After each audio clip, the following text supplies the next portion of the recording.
আলহামদুলিল্লাহি রাব্বিল আলামিন ওয়াসসালাতু ওয়াসসালামু আলা রাসূলিহিল কারীম ওয়া আলা আলিহি ওয়া আসহাবিহি আজমাইন।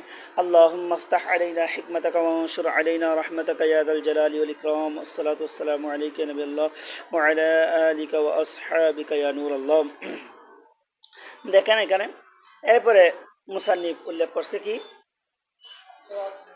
as-siratul মুস্তাকিম, অর্থাৎ সিরাত। এখন নুরুল আনোয়ারের মুসান্নিফ এইটা কি করবে, ব্যাখ্যা করবে। কেমন সিরাতে মুস্তাকিম কি? প্রথমে সিরাত কি বলতে দেখো, হুয়া সিরাতুল্লাযী ইয়াকুনু আলা শারি'িল আম্মি ওয়া ইয়াসলুকুহু কুল্লু ওয়াহিদিন মিন গায়রি আন ইয়াকুনা ফীহি ইলতিফাতু ইলা শি'বিল ইয়ামিনি ওয়াশ শিমালি। देखो वो रास्ता, हुआ सिरात वो रास्ता अल्लज़ी यकूनु अला शारि'िल आम, जो होते शारे आम पर, जो होते क्या शारे आम पर, वयस्लुकुहु कुल्लु वाहिदिन, हर एक उसमें चल सकते हैं, वयस्लुकुहु उस पर चलते हैं, कुल्लु वाहिदिन हर एक, मिन गैरी अन यकूना फीही इसमें होना यानी इल्तिफात, इल्तिफात इला शि'बिल यमीनी व शिमाली, दाएं बाएं जानिब की तरफ तवज्जुह के बगैर, गुज़श्त मिन गैर अन यकून फीही इल्तिफात, अतः इल्तिफात के अलावा, इल्तिफात तवज्जुह के, इल्तिफात यानी तवज्जुह के अलावा इला शि'बिल यमीनी व शिमाली, यमीन मानी दाएं, शिमाल मानी बाएं, अतः बाएं और दाएं तरफ, शि'ब मानी হচ্ছে तरफ यानी জানিব, এমনি শেব শব্দের অর্থ হচ্ছে গাঁটি, পাহাড়ের সরু পথ থাকে না, ঘাঁটি থাকে না, ওই ঘাঁটিকে শেব বলা হয়। বুঝাচ্ছে যেখানে বা পাহাড়ের ভিতরে ভিতরে বিভিন্ন রাস্তা থাকে সেগুলোকে কি বলা হয়, শেব বলা হয়। তখন সেগুলোতে কিন্তু হাঁটার সময় অনেক দেখে শুনে কি করতে হয়, হাঁটতে হয়।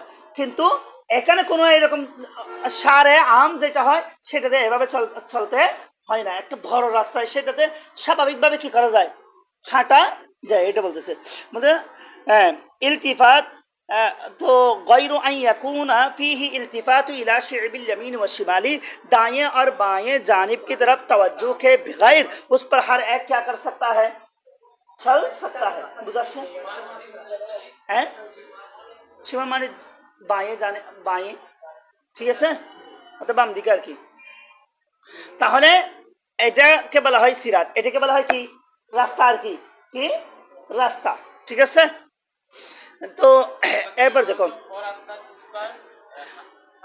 हर एक दाएं और बाएं जानिब तवज्जो के अलावा चल सकती है, ठीक है।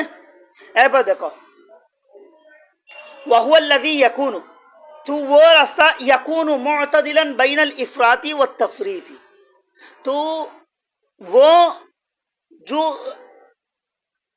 सिरात मुस्तकीम होता है वो ऐसे होता है कि हुवल्लज़ी यकूनु मुअतदिलन, वो क्या होता है, मुअतदिल है, बैनल इफराती व तफरीत, इफरात और तफरीत के दरमियान, दरमियानी होता है। इफरात और तफरीत के, इफरात काके बोले, देखो इफरात बला है जिसमें ज्यादा सख्ती होता है, जिसमें ज्यादा क्या होता है, सख्ती होता है। तफरीत बला है जिसमें ज्यादा आसान होता है। इफरात बला है जिसमें ज्यादा सख्ती होता है और तफरीत बला है ज्यादा आसान होता है। देखो শরিয়তে মুহাম্মাদিয়া এটা এমন একটি রাস্তা, সিরাতে মুস্তাকিম এটা এমন একটি রাস্তা যেটা বেশি শক্তও নয়, বেশি কঠিনও নয়, আবার বেশি আসানও নয়। বুঝাচ্ছে? তো দেখো আমি এটা ব্যাখ্যা করতেছি, সামনে চলো। ইফরাত তাফরিদ বুঝছো তো না? হ্যাঁ, এটা ব্যাখ্যা করব এখন। ওয়াহাদা সাদিকুন, দেখো সিরাতে মুস্তাকিমের কথা বলতেছে, ওয়াহাজা, হাজা দ্বারা উদ্দেশ্য কি, সিরাতে মুস্তাকিম। সিরাতে মুস্তাকিম কোন রাস্তা, সিরাতে মুস্তাকিম কাকে বলে, দেখো ওয়াহাদা সিরাতে মুস্তাকিম হচ্ছে সাদিকুন আলা শরিয়াতি মুহাম্মাদিন সাল্লাল্লাহু আলাইহি ওয়াসাল্লাম। সিরাতে মুস্তাকিম ये सादिक आते हैं किस पर, শরিয়াতে মুহাম্মাদিয়া पर, শরিয়াতে সাদিকুন। আপনারা জানেন ইসমে ফাইল যেটা হয় সেখানে দুটি কাল পাওয়া যায়, অথবা মুজারা, মুজারার মধ্যে অর্থাৎ হাল অথবা মুস্তাকবিল, ঠিক আছে। তাহলে আমি এখানে পাওয়া যায় ভাবে, অর্থাৎ হালের অবস্থা অনুবাদ করছি, কেমন পাওয়া যাবে এরকম হবে না, অবস্থা ভেদে তো অনুবাদ হবে, কেমন ওয়াহাদা সাদিকুন, তো ये सादिक आते हैं सिरात मुस्तकीम, ये सादिक आते हैं अला शरीयत मोहम्मद सल्लल्लाहु अलैहि वसल्लम, शरीयत मोहम्मदिया पर, शरीयत मोहम्मदिया पर क्या आते हैं, क्या क्या सादिक आते हैं, सिरात मुस्तकीम सादिक आते हैं, क्यों लिअन्नहा, क्योंकि सिरात मुस्तकीम जो है वो मुतवस्सितुन बैन अल इफरात अल्लज़ी फी दीन मूसा अलैहिस्सलाम व तफरीत अल्लज़ी फी दीन ईसा अलैहिस्सलातु वस्सलाम। দেখো প্রথমে একটা কথা বলি, মনে রাখো, এখানে সিরাতে মুস্তাকিমের কয়টি কল উল্লেখ করবে, তিনটি কল কি করবে উল্লেখ করবে, সিরাতে মুস্তাকিমের কয়টি কল উল্লেখ করবে, তিনটি কল উল্লেখ করবে। তো তিনটি কলের মধ্যে থেকে এখন যেটা পড়ছি এটা একটি কল, থেকে ওয়াহাদা সাদিকুন আলা শরিয়াতি মুহাম্মদ থেকে তিনটা কল, বুঝাচ্ছে, তাহলে তোমার এভাবে লিখতে হবে তিনটা কল, বুঝছো? তো একটা কল, এটা এক নাম্বার ওয়াহাদা সাদিকুন থেকে। তো দেখো এক নাম্বার হচ্ছে শরিয়তে মুহাম্মদের উপর সাদিক আসে কেন, লিআন্নাহা সিরাতে মুস্তাকিম ও মুতাওয়াসসিতুন বাইনাল ইফরাতিল্লাযী ফি দীন মূসা, অর্থাৎ মূসা আলাইহিস সালাতু ওয়াস সালাম কে দিন, আর ওয়াত তাফরিতিল্লাযী ফি দীন ঈসা, আর ঈসা আলাইহিস সালাতু ওয়াস সালাम के दीन के दरमियान, अर्थात मूसा अलैहि सलातु वस्सलाम के दीन का जो इफरात है, अर्थात इफरात कहना बोलते हैं এখানে ज्यादा सख्ती মানে কি, অর্থাৎ मूसा अलैहि सलातु वस्सलाমের দিনটা এমন ছিল যেটা অনেক কঠিন ছিল, অনেক কি ছিল, কঠিন ছিল, ঠিক আছে, যেটার মধ্যে যেমন উদাহরণ দিলে বুঝতে পারবে, मूसा আলাইহিস সালাতু ওয়াসসালামের দিনের মধ্যে যদি কোনো জায়গায় নাজাসত বাসত, যেমন কাপড়ের মধ্যে যদি কোনো নাপাক কিছু বাসত, তাহলে ধুইলে হবে না, সেটা কেটে ফেলতে হবে, পবিত্র করতে যদি কাপড়টা চাও তাহলে কি করতে হবে, যে কেটে ফেলতে হবে। তেমনি ভাবে যদি দেখো যাকাতের মাল আমরা কতটুকু দিই, 40 ভাগের 1 ভাগ, 40 ভাগের 1 ভাগ, বুঝাচ্ছে? তো স্বাভাবিক যদি ধরি 100% থেকে 2.5% দিই, কয় পার্সেন্ট, 100% থেকে 2.5%। কিন্তু मूसा আলাইহিস সালাতু ওয়াসসালামের দিনের মধ্যে কেমন ছিল, मूसा আলাইহিস সালাতু ওয়াসসালামের দিনের মধ্যে হচ্ছে 4 ভাগের 1 ভাগ দেয়া, 4 ভাগের, অর্থাৎ 100% থেকে 25% দিয়ে দিতে হবে যাকাত, কথা বুঝাচ্ছে? তাহলে তেমনি ভাবে मूसा আলাইহিস সালাতু ওয়াসসালামের দিনের মধ্যে তওবার সুযোগ হলো, তওবা আমাদের তওবার সুযোগ আছে, আমরা চাইলে আল্লাহর দরবারে ক্ষমা চাইলে কি করে দিচ্ছে, ক্ষমা করে দিবে। তওবা অর্থাৎ শুধু কি করা, এগুলো না করার গিয়া করে কি করা, এর কাছ থেকে বেঁচে থাকা, এগুলো না তওবা, ঠিক আছে।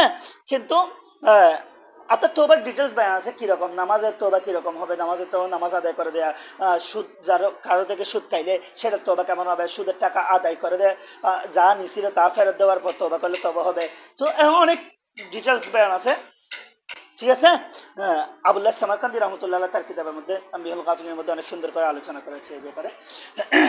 আসো আমি সেজন্য এদিকে যাচ্ছি না। তাহলে मूसा আলাইহিস সালাতু ওয়াসসালামের দিনের মধ্যে তওবার সিস্টেম ছিল কি, যদি কেউ এমন গুনাহ করত তাহলে সেটা তওবার সিস্টেম হচ্ছে নিজেকে অর্থাৎ শরীয়তের আইন হিসেবে কি করে দিতে হবে, অর্থাৎ হত্যা করে ফেলতে হবে, বুঝা আসে? নিজেকে কুরবান করে দিলে অর্থাৎ হত্যা করে দিলে তারপর কি হবে, সেটা তওবা হিসেবে গণ্য হবে, বুঝা আসছে? অর্থাৎ মৃত্যুদণ্ড, এখন মরে যেতে হবে, অর্থাৎ মেরে ফেলবে, ঠিক আছে, তওবা, যেভাবে কোরআন শরীফে আসছে। তো এটা হচ্ছে मूसा আলাইহিস সালাতু ওয়াসসালামের দিনের অর্থাৎ দিনটা অনেক কি ছিল, কঠোর ছিল, সখ্ত ছিল, ঠিক আছে, সেজন্য ইফরাত ব্যবহার করছে। আর ঈসা আলাইহিস সালাতু ওয়াসসালামের দিনের মধ্যে হচ্ছে একটু কি আসান, একটু কি আসান, ঠিক আছে। তো যেমন কেমন আসান দেখো, সেটার মধ্যে ঈসা আলাইহিস সালাতু ওয়াসসালামের দিনের মধ্যে খামর এবং খিনজির কি ছিল, হালাল ছিল, ঠিক আছে, অর্থাৎ মদ খাওয়া কি ছিল, হালাল, আর শুয়োর খাওয়াও কি ছিল, হালাল ছিল, বুঝা আসছে? অর্থাৎ আসানের দিক দিয়ে কেমন। তেমনি ভাবে এভাবে मूसा আলাইহিস সালাতু ওয়াসসালামের দিনের মধ্যে মুশরিক মহিলাদেরকে নিকাহ করাও কি ছিল, জায়েজ ছিল। তো এভাবে বিভিন্ন কিছু কি ছিল, ঈসা আলা নবী আলাইহিস সালাম, ঈসা, হ্যাঁ না না, প্রথমে যেটা কথা এটা আলাদা, কিতাবিয়া, কিতাবিয়ার ব্যাপারে উল্লেখ করছে, নিকা করে জায়েজ আছে, কিন্তু এখন কিতাবিয়া নেই, তো কিতাবিয়া তো মুশরিকাত নয়, কিতাবিয়া কি নয়, মুশরিক। এখানে বলা হয়েছে মুশরিককে বিয়া করার ব্যাপারে জায়েজ ছিল যে, কোন শরীয়তের মধ্যে আমাদের এখানে তো কোনো মুশরিককে বিবাহ করা যায় যে, কিতাবিয়াকে বিবাহ করা যায় যে, কিতাবিয়া তো মুশরিকা নয়, বুঝাচ্ছে। তো তো দেখো, ঈসা আলাইহিস সালাতু ওয়াস সালামের দিনটা অনেক কি ছিল, আসান ছিল, অনেক আসান ছিল। তো শরীয়তে মুহাম্মদী এটা কেমন, শরীয়তে মুহাম্মদী হচ্ছে এটা যেটা কি মুসা আলাইহিস সালাতু ওয়াস সালামের দিনের কঠোরতা এবং ঈসা আলাইহিস সালাতু ওয়াস সালামের দিনের সহজতার মাঝখানে, বুঝাচ্ছে। অর্থাৎ বেশি কঠোর নয়, বেশি কিও নয়, একেবারে আসানও নয়, সেইটার উপর সিরাতে মুস্তাকিম কি করে, দালালত করে। বুঝাচ্ছে সিরাতে মুস্তাকিম, বুঝাচ্ছে এখন বাবু, সিরাতে মুস্তাকিম বুঝাচ্ছে। তো সিরাতে মুস্তাকিমের ব্যাপারে আমরা একটা কোল পড়ছি, কয়টি কোল, একটা কোল পড়ছি। এরপরে আমরা দ্বিতীয় বা দ্বিতীয় এবং তৃতীয় কোলটা পরে দিব ইনশাআল্লাহ আজ্জা ওয়া জাল। সাল্লু আলাল হাবিব সাল্লাল্লাহু আলাইহি ওয়াসাল্লাম।